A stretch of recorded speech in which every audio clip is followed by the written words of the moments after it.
Hi friends, ಹೇಮರಗು ವ್ಲಾಗ್ಗೆ ಸ್ವಾಗತ ಸುಸ್ವಾಗತ. ಎಲ್ಲರೂ ಹೇಗಿದ್ದೀರಾ?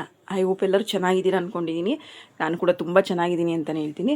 ಇದು ನನ್ನ ಚಾಲೆಂಜಿಂಗ್ ವ್ಲಾಗಲ್ಲಿ 3ನೇ ದಿನ ಆಗಿರುತ್ತೆ. ದಯವಿಟ್ಟು ಎಲ್ಲರೂ ನೋಡಿ, ಸಪೋರ್ಟ್ ಮಾಡಿ, ವಿಡಿಯೋ ನೋಡಿ. ಮತ್ತು ಎಲ್ಲರಿಗೂ ಮೊದಲನೇದಾಗಿ ಇನ್ನೊಂದು ಮಾತು ಹೇಳೋಕ್ಕೆ ಇಷ್ಟಪಡ್ತೀನಿ. ಇವತ್ತು ಅಂಗಾರಕ ಸಂಕಷ್ಟದ ಚತುರ್ಥಿ ಇದೆ. ಎಲ್ಲರಿಗೂ ಗಣೇಶ ದೇವರ ಆರೋಗ್ಯ ಆಯಿಸ್ಕೊಟ್ಟು ಕಾಪಾಡಲಿ. ಯಾಕಂದರೆ ಇದು ವರ್ಷಕ್ಕೆ 2-3 ಬರುವಂಥದ್ದು. ಅದರಲ್ಲಿ ಒಂದು ಮಾಡಿದ್ರೂ ಕೂಡ ವರ್ಷದ ಪೂರ್ತಿ ಮಾಡಿದ್ದು ಫಲ ಸಿಗುತ್ತೆ. ಮತ್ತು ಇಲ್ಲಾಂದ್ರೆ 21 ತಿಂಗಳು ಮಾಡಿದಷ್ಟು ಸಮ ಅಂತ ಹೇಳ್ತಾರೆ. ಅಷ್ಟು ಒಳ್ಳೆ ವಿಶೇಷವಾದಂಥ ದಿನ. ಮಾಡೋರು ಉಪವಾಸ ಇದ್ದು ಚಂದ್ರ ಉದಯ ಆಗೋ ತನಕ ಉಪವಾಸ ಇದ್ದು ಆಮೇಲೆ ಫಲಹಾರ ಸೇವಿಸೋರು ಇರ್ತಾರೆ. ನಾವು ಉಪವಾಸ ಎಲ್ಲ ಏನೂ ಮಾಡಲ್ಲ.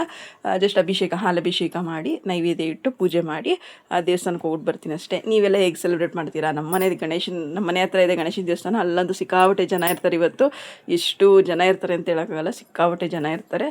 ಒಂಥರ ಖುಷಿ ಆಗುತ್ತೆ. ಗಣೇಶ ಅಲ್ವಾ, ವಿಘ್ನ ನಿವಾರಕ ಅಂತಲೇ ಹೇಳ್ತಾರೆ. ಅವನಿಗೆ ಮೊದಲನೇ ಪ್ರಥಮ ಪೂಜ್ಯನಾದ ಗಣೇಶನಿಗೆ ಈ ಥರ ಪೂಜೆ, ಅದು ಅಂಗಾರಕ ಚತುರ್ಥಿ ಅಂದರೆ ವಿಶೇಷವಾದಂಥ ದಿನ. ಮಂಗಳವಾರ ಬಂದರೆ ಈ ಥರ ಸೆಲೆಬ್ರೇಟ್ ಮಾಡ್ತಾರೆ ಅಂತಲೇ ಹೇಳ್ತೀನಿ. ನಮಗಂತೂ ತುಂಬ ಚೆನ್ನಾಗಿರುತ್ತೆ. ಹಾಗೆ ನಾವು ಜನಗಳನ್ನ ನಂಬಿ ಜನಗಳ ಹತ್ರ ಕಷ್ಟ ಸುಖ ಹೇಳ್ಕೊಳ್ಳೋ ಬದಲು ದೇವ್ರ ಹತ್ರ ಕಷ್ಟ ಸುಖ ಹೇಳ್ಕೊಂಡ್ರೆ ಒಳ್ಳೇದಾಗುತ್ತೋ ಇಲ್ವೋ ಗೊತ್ತಿಲ್ಲ, ಮನಸ್ಸಿಗೆ ನೆಮ್ಮದಿ ಸಿಗುತ್ತೆ. ಯಾರ ಹತ್ರನೂ ಅಷ್ಟೇ ದಯವಿಟ್ಟು ಯಾರು ಕೂಡ ನಿಮ್ಮ ಪರ್ಸ್ನಲ್ಸ್ ಇಶ್ಯೂಸ್ ಏನೇ ಕಷ್ಟ ಸುಖಗಳಿದ್ರು ಯಾರ ಹತ್ರನೂ ಶೇರ್ ಮಾಡ್ಕೋಬೇಡಿ. ನಿಮಗೇನೋ ಕಷ್ಟ ಬಂತು ಅಂದರೆ ದೇವ್ರ ಮುಂದೆ ಹೇಳ್ಕೊಡಿ. ಒಂದಿನ ಅಲ್ಲ ಒಂದಿನ ನಿಮಗೆ ಫಲ ಸಿಗುತ್ತೆ.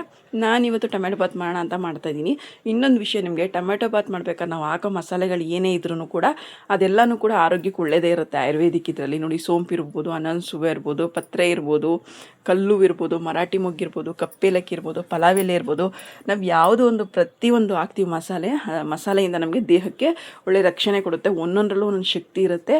ಹಾಗಾಗಿ ರುಚಿಗೂ ಹಾಕ್ತೀವಿ, ಹಾಗೆ ಅದರಿಂದ ಸಿಗೋಂಥ ಆರೋಗ್ಯವಾದಂಥ ಆಯುರ್ವೇದಿಕ್ ಅಂಶಗಳಿರುತ್ತೆ ಅದರಲ್ಲಿ. ಅದನ್ನು ಕಷಾಯಗಳು ಕೂಡ ಒಂದೊಂದು ಮಾಡ್ಕೊಂಡು ಕುಡಿದ್ರು ಒಂದೊಂದರಲ್ಲೂ ಕೂಡ ಒಂದೊಂದು ಪವರ್ ಇದೆ ಅಂತಲೇ ಹೇಳ್ಬೋದು. ಹಾಗಾಗಿ ನಾವು ಇದನ್ನೆಲ್ಲ ಆಹಾರಕ್ಕೆ ಮಿಕ್ಸ್ ಮಾಡ್ಕೊಂಡು ತಿನ್ನೋದ್ರಿಂದ ಈಗ ಈ ಚಳಿ ವೆದರ್ಗೆ ದೇಹ ಸ್ವಲ್ಪ ಉಷ್ಣತೆಯಿಂದ ಕೂಡಿರುತ್ತೆ ಅಂತ ಹೇಳ್ತೀನಿ.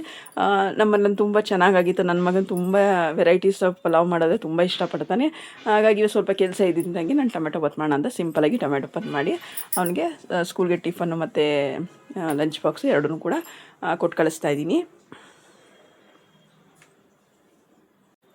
ಹಾಗೆ ಡೈಲಿ ನಮ್ಮ ಯಜಮಾನರು ಖಾಲಿ ಹೊಟ್ಟೆಲಿ ಬೆಳ್ಳುಳ್ಳಿ ತಿಂತಾರೆ. 2 ಬೆಳ್ಳುಳ್ಳಿ ಎಸ್ಲು ಎಡ್ದು ಕೊಡಬೇಕು, ಅವ್ರ ಕೈಗೆ ಎಡ್ದು ಕೊಟ್ಟರೆ ತಿಂತಾರೆ. ಎದ್ದಿದ ತಕ್ಷಣ ಬಂದು ಆರ್ಡ್ರ್ ಮಾಡ್ತಾರೆ, ಬೆಳ್ಳುಳ್ಳಿ ಕೊಡು ಅಂತ ಕೊಟ್ಟರೆ ತಿನ್ಕೊಂಡು ಕುತ್ಕೊತಾರೆ. ಅದರಿಂದೇನು ಬ್ಲ್ಯಾಕ್ ಕಾಫಿ ಮಾಡಿಕೊಡು ಅಂತ ಹೇಳ್ತಾರೆ. ಹಾಲು ಹಾಕ್ತೇನೆ, ಸಕ್ಕರೆ ಹಾಕ್ತೇನೆ, ಬ್ಲ್ಯಾಕ್ ಕಾಫಿ ಮಾಡಿಕೊಟ್ರೆ ಅದನ್ನು ಕೂಡ ಕುಡಿತಾರೆ. ಆಮೇಲೆ 1 ಅವರ್ 2 ಅವರ್ ಬಿಟ್ಟು ಸ್ನಾನ ಎಲ್ಲ ಮಾಡಿ ಆಮೇಲೆ ಬ್ರೇಕ್ಫಾಸ್ಟ್ ಮಾಡ್ತಾರೆ. ಡೈಲಿ ರೂಟೀನ್ ಮಾಡ್ಕೋತಾ ಇದ್ದಾರೆ. ಯಾಕೆಂದರೆ ಸ್ವಲ್ಪ ದಪ್ಪ ಇರೋದ್ರಿಂದ ಸಣ್ಣ ಆಗೋಣ ಅಂತ ಏನೋ ಪಾಪ ಟ್ರೈ ಮಾಡ್ತಾ ಇದ್ದಾರೆ. ನಾನು ಕೂಡ ಒಳ್ಳೇದಾಗಲಿ ಅಂತ ನಾವು ಸಪೋರ್ಟ್ ಮಾಡಬೇಕಲ್ವ, ಅದಕ್ಕೆಲ್ಲ ಮಾಡ್ತಾಯಿದ್ದೀನಿ. ಪಲಾವ್ ಆಯಿತು, ನೀವೇ ನೋಡ್ತಾ ಇರ್ಬೋದು. ಒಂದು ಬಾಕ್ಸ್ ಕೊಟ್ಟು ಕಳಿಸ್ತಾ ಇದ್ದೀನಿ. ಮತ್ತು ಇದು ಕಾಫಿ ಡಿಕಾಕ್ಷನ್ ಮಾಡಿ ಮಿಕ್ಕಿರುತ್ತೆ ನೋಡಿ, ಅದನ್ನ ನಾವು ಬಿಸಾಕಬಾರ್ದು. ಅದನ್ನ ನಾವು ಸ್ಕಿನ್ಗೆ ಅಂದರೆ ಕೈಗೆ ಕಾಲಿಗೆ ಉಚ್ಕೊಳ್ಳೋದ್ರಿಂದ ಕಾಫಿಲಿ ಒಳ್ಳೆ ಅಂಶ ಇರುತ್ತೆ, ನಿಮಗೆ ಗೊತ್ತು. ಅದನ್ನು ಬಿಸಾಕಲೇಬಾರ್ದು. ಸ್ನಾನಕ್ಕೆ ಹೋದಾಗ ಕೈಗೆ ಕಾಲಿಗೆ ಉಚ್ಕೊಂಡು ಸ್ನಾನ ಮಾಡ್ಕೊಳ್ಳೋದ್ರಿಂದ ಕೂಡ ಸ್ಕಿನ್ ಒಳ್ಳೆ ಶೈನಿಂಗ್ ಬರುತ್ತೆ ಅಂತಲೇ ಹೇಳ್ತಾರೆ. ಹಾಗೆ ಟೊಮೆಟೊ ಬೆಲೆ ಗೊತ್ತಿರ್ಬೋದು ನಿಮಗೆ, ಇವತ್ತು ಚಿನ್ನದ ಬೆಲೆ ಆಗ್ತಾ ಇದೆ. ಒಂದೊಂದು ದಿನ ಒಂದೊಂದು ಬೆಲೆ 60-70 ಹಂಗಿದೆ. ಹಾಗಾಗಿ ನಮ್ಮ ಮನೇಲಿ ಒಟ್ಟಿಗೆ 2 kg ತಂದಿದ್ದಾರೆ. ಇದನ್ನ ಎಷ್ಟು ದಿನ ಬರೆಸ್ತೀಯಾ ನೋಡ್ತೀನಿ ಅಂತ ಹೇಳ್ತಾ ಇರ್ತಾರೆ, ಜೋಕ್ ಮಾಡ್ತಾ ಇರ್ತಾರೆ. ಮತ್ತು ಇದು ಮತ್ತು ಈವ್ನಿಂಗ್ ಆಯಿತು. ಈವ್ನಿಂಗ್ ಕೂಡ ಬಂದು ನನಗೆ ಬ್ಲ್ಯಾಕ್ ಕಾಫಿ ಮಾಡ್ಕೊಂಡು ಅಂತೇಳಿ ಬೆಳಗ್ಗೆ ಮತ್ತು ಸಾಯಂಕಾಲ 2 ಟೈಮ್ಸ್ ಕುಡಿತಾರೆ. ಹಾಗಾಗಿ ಸಂಜೆನೂ ಕೂಡ ಬ್ಲ್ಯಾಕ್ ಕಾಫಿ ಮಾಡ್ಕೊಳ್ಳೋಣ ಅಂತ ಬ್ಲ್ಯಾಕ್ ಕಾಫಿ ಮಾಡ್ಕೊಡ್ತಾ ಇದ್ದೀನಿ. ಯಾಕಂದರೆ ದೇವಸ್ಥಾನಕ್ಕೆ ಹೋಗಬೇಕು, ಗಣೇಶನ ದೇವಸ್ಥಾನಕ್ಕೆ. ಪೂಜೆ ಬೇಗ ಶುರು ಆಗುತ್ತೆ. ಯಾಕಂದರೆ ಈ ಸಲ ತುಂಬ ರಶ್ ಇರುತ್ತೆ. ಮೇನ್ ರೋಡ್ ತನಕ ಬಂದುಬಿಟ್ಟಿರುತ್ತೆ ಜನಸಂಖ್ಯೆ. ಹಂಗಾಗಿ ಸ್ವಲ್ಪ ಲೇಟಾಗಿ ಹೋಗೋಣ, ಯಾಕಂದರೆ ಪೂಜೆಗೆ ಕೂತ್ಕೊಳ್ಳೋಕ್ಕಾಗಲ್ಲ, ತುಂಬ ರಶ್ ಇರುತ್ತೆ. ಮತ್ತು ನನ್ನ ಮಗನಿಗೆ ಎಕ್ಸಾಮ್ ಕೂಡ ಇದೆ. ಬೇಗ ಹೋಗಿ ಕೂತ್ಕೊಂಡ್ರೆ ನಾವು ಮನೆಗೆ ಬರೋ ತನಕನೇ 9 ಗಂಟೆ ಆಗುತ್ತೆ. ಹಂಗಾಗಿ ಸ್ವಲ್ಪ ಲೇಟಾಗಿ ಹೋಗೋಣ, ಅವ್ನಿಗೂ ಸ್ವಲ್ಪ ಓದಿಸೋಣ ಅಂತ. ಅವನ ಜೊತೆ ಏನು ಓದಿಸಲ್ಲ ಅವನಿಗೆ, ಅವ್ನ ಪಡೋನು ಓದ್ಕೊತಾನೆ. ಅವ್ನ ಜೊತೆ ಇದ್ದರೆ ಕುತ್ಕೊಂಡು ಓದ್ತಾನೆ ಅಂತ.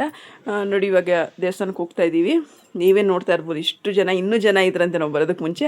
ಹಂಗೂ ನಮ್ಮ ಯಜಮಾನರು ಯಾವಾಗಲೂ ಬರೋದೇ ಇಲ್ಲ. ಅವರು ಏನೋ ಇವತ್ತು ಬೇಗ ಬಂದಿದ್ದಾರೆ ಮನೆಗೆ ಅಂತ ಬನ್ನಿ ಅಂತ ಹಿಂಸೆ ಮಾಡಿ ಕರ್ಕೊಂಡು ಹೋಗಿದ್ದೀನಿ. ಆ ರಶ್ಶಲ್ಲಿ ನಿಂತು ಬಂದಿದ್ದು ಗ್ರೇಟ್ ಅಂತಲೇ ಹೇಳ್ಬೋದು. ಅವ್ರು ರಶ್ ಇದ್ರೆ ನಿಂತ್ಕೊಳ್ಳೋದೇ ಇಲ್ಲ, ಮತ್ತು ಜನಸಂಖ್ಯೆ ರಜಾಗೆ ಬರೋದೂ ಇಲ್ಲ ಅವರು.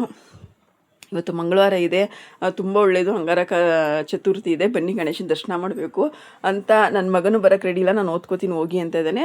ನಮ್ಮ ಯಜಮಾನರು ಕೂಡ ಇಲ್ಲ, ನಾನು ಮನೇಲೇ ಮಲ್ಕೊಂತೀನಿ, ನೀನು ಹೋಗ್ಬಿಟ್ಟು ಬಾ ಅಂತ ಹೇಳ್ತಿದ್ದಾರೆ. ಇಲ್ಲ, ನಿಮಗೆ ವಿದ್ಯಾಕಾರಕ, ವಿದ್ಯೆಗೆ ಒಳ್ಳೆಯದು, ನಿಮಗೂ ಒಳ್ಳೆಯದು, ಬನ್ನಿ ಅಂತೇಳಿ ಹಿಂಸೆ ಮಾಡಿ ಕರ್ಕೊಂಡು ಹೋಗಿದ್ದೀನಿ. ತುಂಬ ಚೆನ್ನಾಗಿ ಹೋಮ ಪೂಜೆಗಳೆಲ್ಲ ಮಾಡಿದ್ದಾರೆ. ಅಲಂಕಾರ ನೋಡ್ತಾ ಇರ್ಬೋದು ಹೇಗೆ ಮಾಡಿದ್ದಾರೆ ಅಂತ. ಪ್ಲೀಸ್ ಎಲ್ಲರೂ ಹೀಗೆ ಸಪೋರ್ಟ್ ಮಾಡಿ. ವಿಡಿಯೋ ಏನಾದ್ರು ಇಷ್ಟ ಆಗಿದ್ದರೆ ಶೇರು, ಲೈಕು, ಕಮೆಂಟ್ ಮಾಡಿ. ತುಂಬಾ ಇಷ್ಟ ಆಗಿದೆ ಸಬ್ಸ್ಕ್ರೈಬ್ ಮಾಡಿ ಅಂತ ಹೇಳ್ತಾ ಇವತ್ತಿನ ವಿಡಿಯೋನ ಇಲ್ಲಿಗೆ ಎಂಡ್ ಮಾಡ್ತಿದ್ದೀನಿ. Thank you, bye friends.